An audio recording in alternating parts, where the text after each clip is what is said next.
さて本日の動画なんですけれども NT ツールのコレットチャックやっていきたいなと思います。 NT ツールさんといえばハイドロチャックが私の中で一押しのホルダーとなっているんですけれども NT ツールのコレットチャックどんな特徴あるんですか、ここをやっていきたいなと思います。ハイドロチャックにおいてはめちゃくちゃラインナップ多かったと、もう細いのから把握力重視からっていうのももろもろサイズも含めてラインナップめちゃくちゃ NT ツールさん多いんですけれども、コレットチャックでもラインナップめっちゃ多いですよというところになっております。はい、そして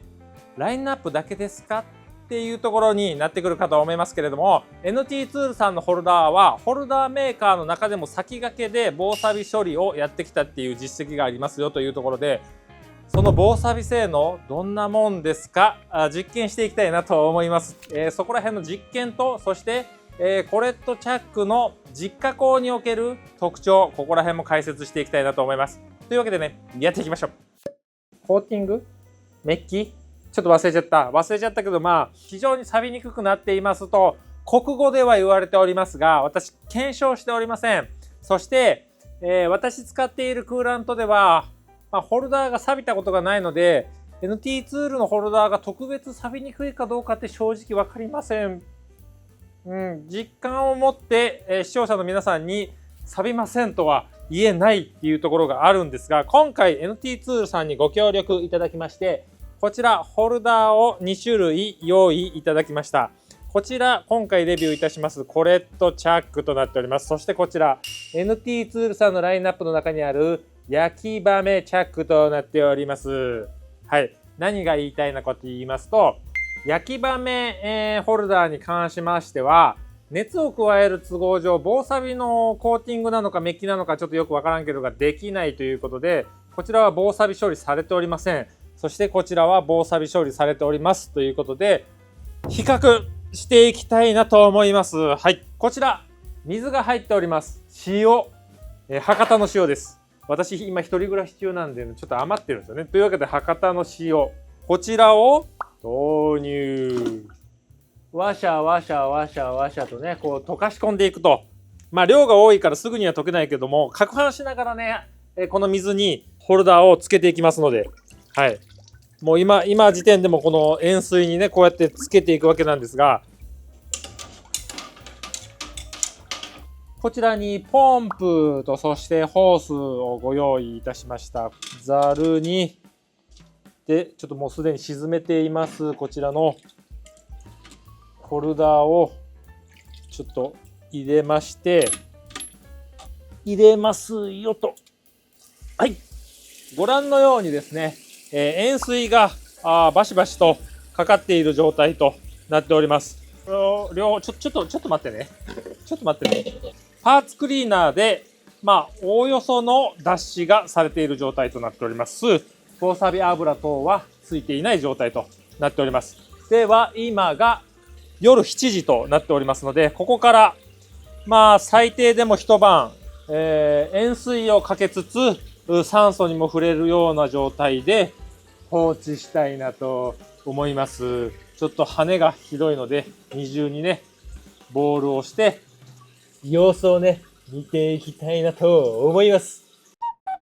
まだまだねこれから検証していくところなんですが、現在30分ほど時間が経った状態なんですが、ちょっと見ていきたいなと思います。ちょっと雫が飛びすぎるので電源はちょっと抜かさせていただきまして、はい、確認していきたいなと思います。若干茶色い錆らしき、色合いがすでに出てきているといった感じでしょうか。そしてこちら NT ツール、どっちも NT ツールだった。どっちも NT ツールなんだが、こっちは防錆処理がされたホルダー、コレットチャックとなっております。30分ではね、錆の状況を見られていないという状況なんですけれども、今ここで終わるわけではございませんので、まだまだ何時間と検証していきたいなと思います。結果の方は動画後半でお伝えすることになるのではないのかなと思います。今から加工する切削条件は別に推奨した切削条件ではございません。コレットホルダーの能力を見たいということで、ちょっと過剰な設定となっております。AP 切り込みが 12mm、AE 切り込みが 4mm。ここまでは比較的普通かなと思うんですが、刃当たり送りを 0.3 に設定しておりますので、送りがね、ちょっと強めになっておりますと。で、回転数も、1万回転の機体なので、1万回転マックスにしております。やっていきたいなと思います。では、早速やっていきたいなと思います。う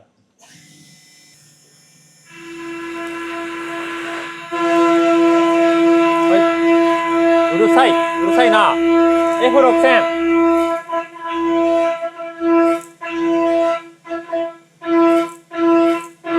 普段こんな加工条件で私加工しませんから。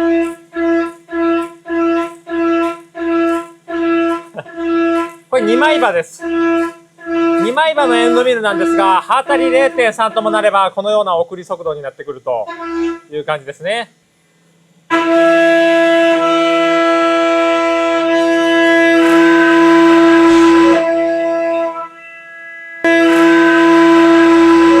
ワークのサイズとキャムのサイズ合ってるこれ。あ、フル溝やったこれ。フル溝やったもしかして。ちょっと勘弁してくれよ。ワークサイズ間違えてるな。これ111やろ。おかしいな思ったわ。ワークサイズ間違えてたわ。大きめのワークサイズだから別にお釈迦にはなってないんだけれど。ちょっとデータを作り直します。ワークサイズがね、15mm も向こうに多かった。実際のワークサイズが。データで 15mm 小さくなってたのどういうミスって感じですけど。フルスロットいけるんかいっていうことで、加工条件を 4mm、AE4mm から 6mm に変更しました。ここはもう、ワークがないんだけどね。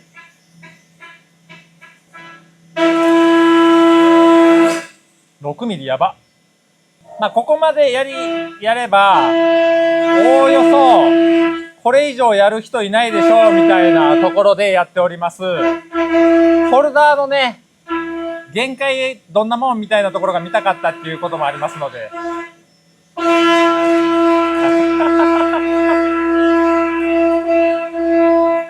別に推奨条件じゃないんですよ。推奨条件じゃないんだけれども、ちょっとホルダーに無理させてみたいなっていうことで、どうでしょうか。ここまでの加工をするところって一般的にはそうないと思いますので、ホルダーの合成感、パワー感伝わったんじゃないでしょうか。はい、というわけでね、こんな感じの形状に粗取りができましたよと。ちなみに、12がマックスのホルダーで12のエンドミルを掴んでおりますので、ここをね、例えば、16とか20とか22とかがマックスの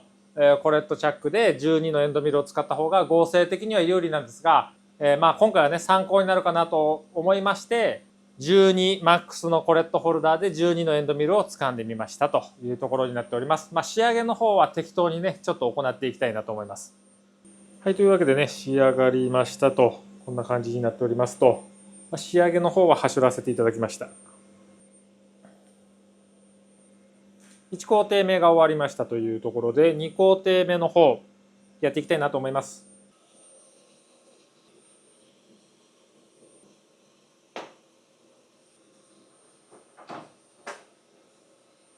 ご覧のようにツールスルーもこちらのコレットチャックで使用することができます。そしてオーリングとかっていったようなものが必要なくコレットによるシーリングによってこちら可能になっておりますよと。先ほどはサイドスルー、ツールの横からクーラントを出しておりましたが、今回はツールの穴を通してクーラントを出しております。サイドスルーもツールスルーもコレットの選択だけでいけますよということになっております。これがね、ナットの選択によって選定する場合は、径に合わせたナットをたくさん用意しないといけないんですが、コレットは直径によって用意するのがデフォルトなので、例えば 6π に対してツールスルーのコレットを選ぶ、6π に対してサイドスルーのコレットを選ぶっていうね、シンプルな構成で使い分けができますよというところで、加工の方をやっていきたいなと思います。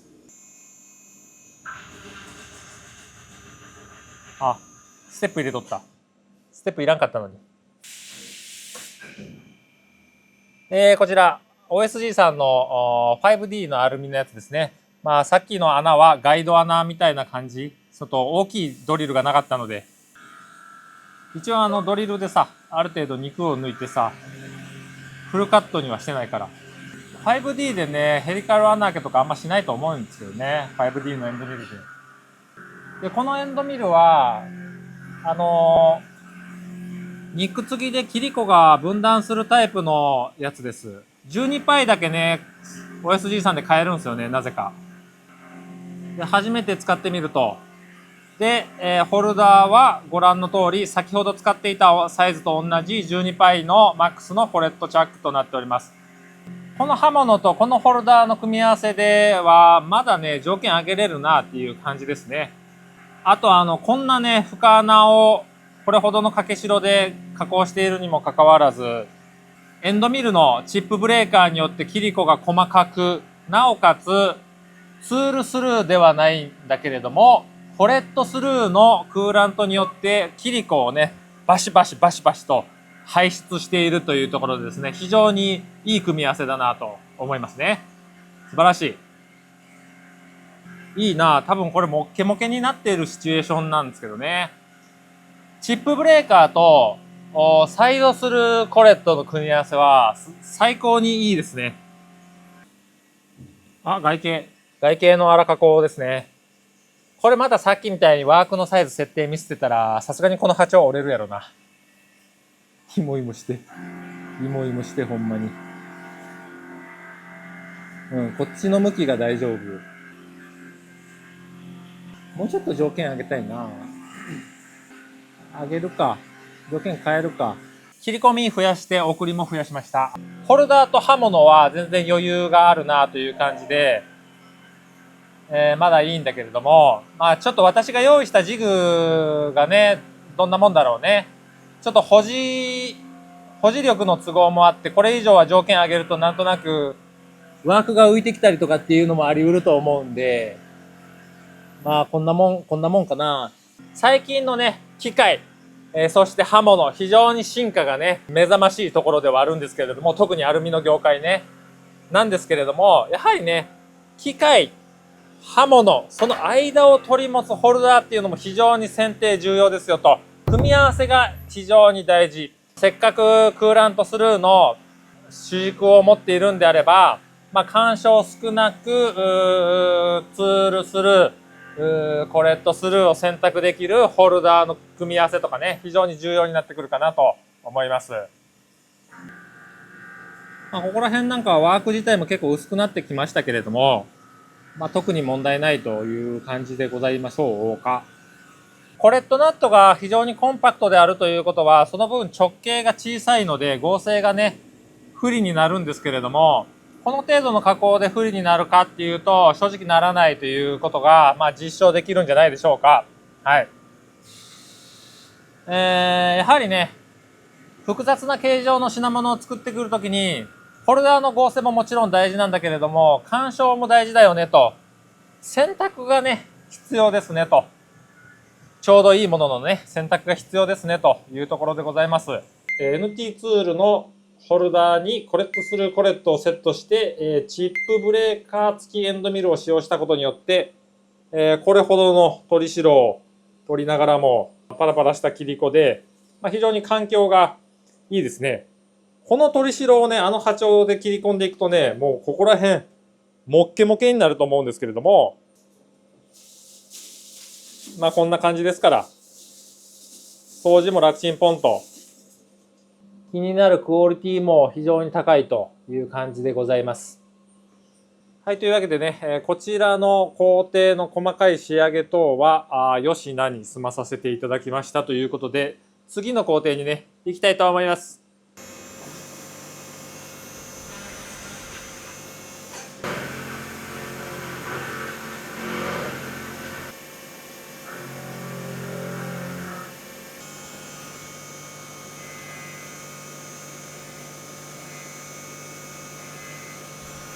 どういう段取りっていうところなんですけれども、もうしゃあなかった。中をね、加工の際見ていただきたいということで、もうこういう段取りになっちゃったんですけれども、まあいっかというところで加工していきたいなと思います。NT ツールさんのコレットチャックの中でも結構細めのやつを使っていきたいなと思うんですけれども、こちらのコレットホルダーに関しても、コレットによるシーリング、クーラントのシーリングが可能なので、ツールスルー、サイドスルー両方使えますよというところで、しかも干渉にも有利ですよというところを見ていきたいなと思います。ツンツンツンツンツン。はい。ね、こういう非常に狭いポケットの状況映ってるかな。非常に狭いところに干渉を避けながらアプローチできますよというところになっておりまして、焼き場目とかと違ってストレートなので、干渉の確認が非常にやりやすい。CAD キャムを使わずとも確認できますよと。これ、ギリギリだな。ちなみにもうちょっとね、長いホルダーもあります。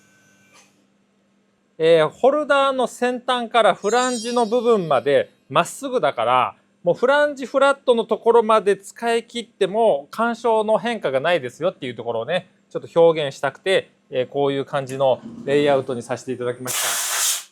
た。はい、無事穴が開いておるようですと、タップいきましょ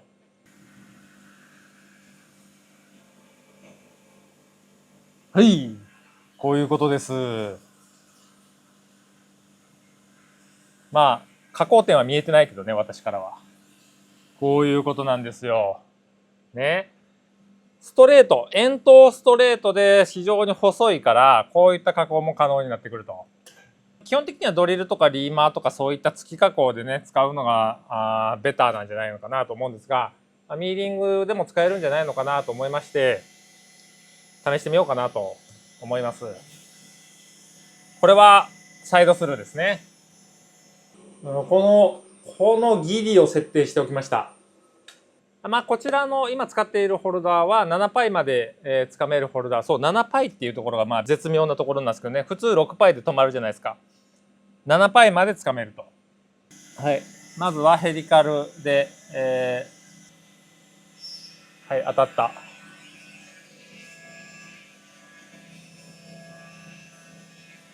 もう今この瞬間は壁とホルダーの距離が1ミリになってますんでね。そういうのが計算しやすいんですよね。ストレートの円筒だから。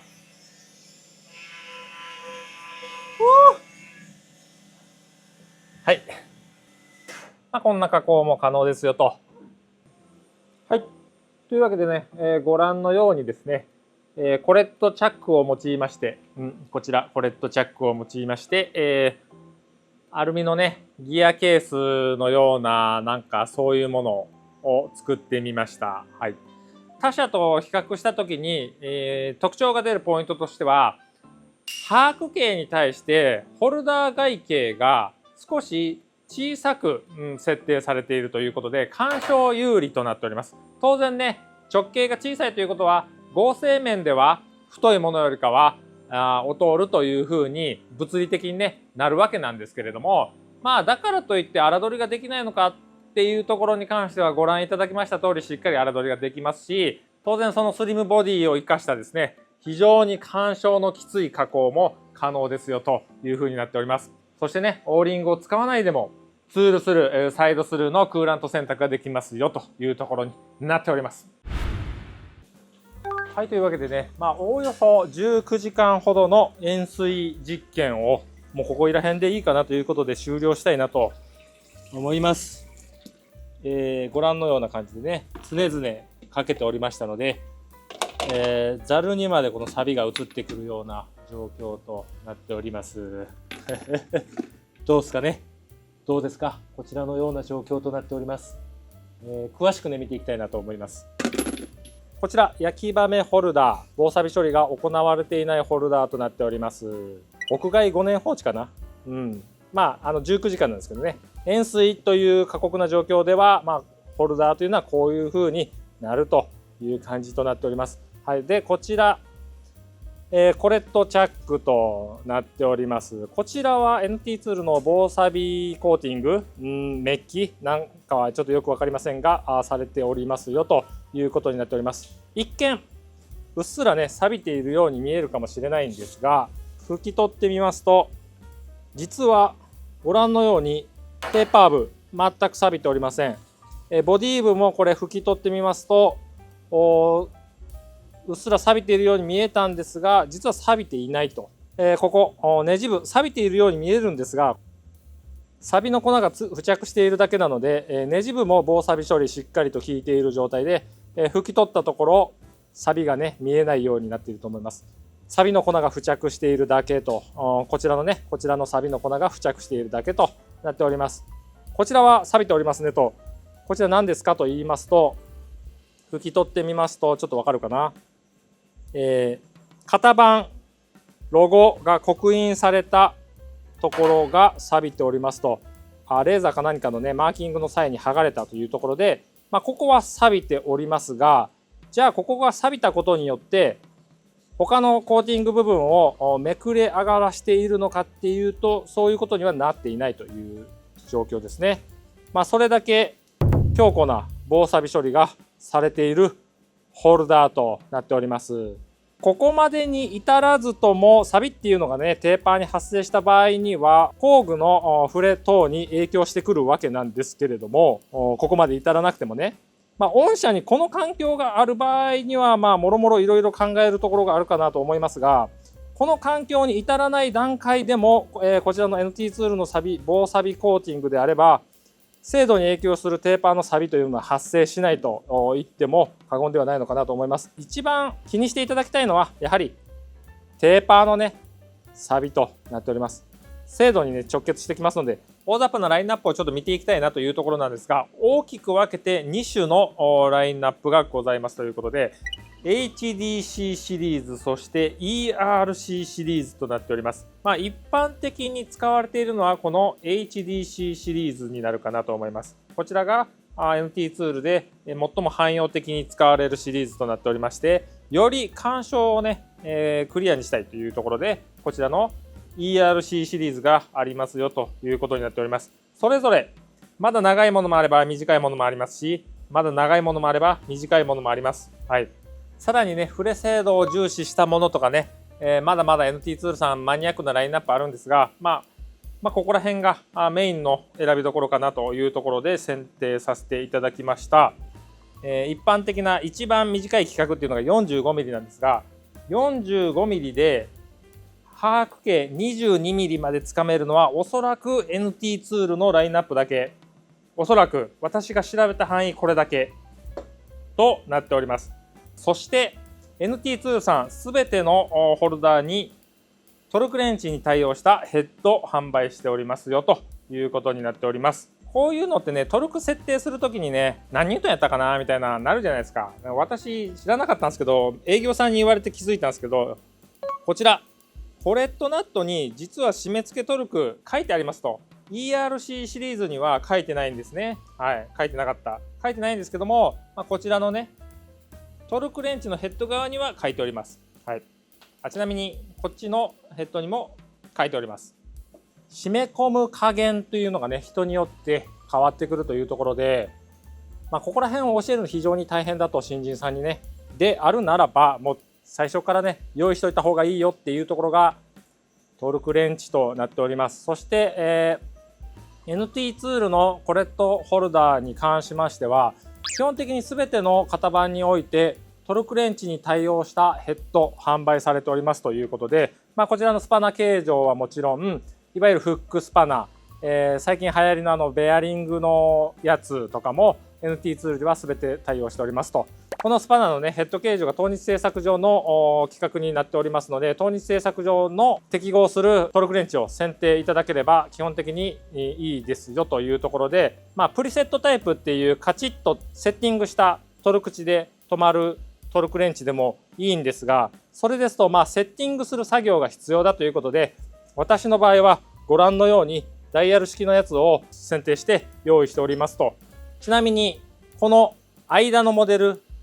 あるにはあるんですけれども、ケチインボの私としてはですね、この組み合わせであれば1本はしょれるということもあってこちらを選定しております。プリセット式だと間にもう1本ね必要で3本必要なんですが、これだと2本で済みますよと。NT ツールのコレットチャックはコレットナットに締め付けトルクの指定値が書いておりますよということで、こちらのコレットチャックの場合55から60ニュートン、そこそこやな。そこそこのトルクで締める必要があります。こちらのダイヤルをね、50ニュートンなり60ニュートンなり55ニュートンなりに合わせまして、メモリが2の位置に来るまで締めるっていうだけなんで、プリセットタイプだとカリカリカリカリカリカリセッティングをこれの K に対してこれの K に対してしないといけないんだけれども、セッティングの必要がない、ヘッドを変えるだけ、それはお手軽かなと思います。はい、では55から60ニュートンまで締め込んでいきましょうか。ぐーっと締め込んで、はい、ここで55と60の間ぐらい。といった具合にね、大きいトルクでも明確にね、規定値で締めることができますよとなっております。これだったらね、新人さんにも教えやすいかなと思います。はい、そして大きい方はまだいいとして、小さい方やっていきたいなと思います。下穴ドリルに愛用しておりますホルダー、こちらとなっております。こちらね、さっきね55から60ニュートンくらいで締めたということになっておりますが、こちらの規定トルク7ニュートンとなっております。わかる？7ニュートン。7ニュートンどんなもんかわかるっていうところなんですが、こちらでね見てセッティングすれば明確にねセッティングできますよと。はい、締めた。今締めた。今締めたかっていうぐらいの柔らかい設定となっております。7ニュートン。コレットチャックを使うのであればトルク管理、ベテランの作業者さんに至ってはですね、だいたいテルクレンチでね分かるんじゃないのかなっていうところあるかと思いますが、じゃあ改めて新人さんが入ってきた時にね、このぐらいやでっていうこの締め付け加減を伝授するのが非常に難しいのがトルク管理ということになっておりまして、NT ツールのコレットチャックに関しましてはヘッドが全てトルクレンチに対応しておりますので、ここら辺は無難に揃いますよということになっております。マジで大変なんだよね。このネジの締め付けトルクのテルクレンチを伝授するっていうねのが非常に大変。それをね継承したところで売り上げに関わってきますっていう話なんですよ。もうトルクレンチ買っとった方が良くないみたいな、7ニュートン管理できるみたいな、7ニュートンの加減を覚えるのに一体何ヶ月何年かかんねんみたいなところなんですけど、その間にコレットナット一体何個壊すねんっていう話なんですけれども、買っとってはいいんじゃないかなと思います。はい、というわけで本日の動画いかがだったでしょうか。 NT ツールのコレットチャックレビューさせていただきました。以前ね紹介いたしました NT ツールのハイドロチャックも同様のコーティングメッキ、ちょっとよく分かってないんだけれども防錆処理がされておりますので、ハイドロチャックにおいても今回実験いたしましたコレットチャックと同等の防錆性能が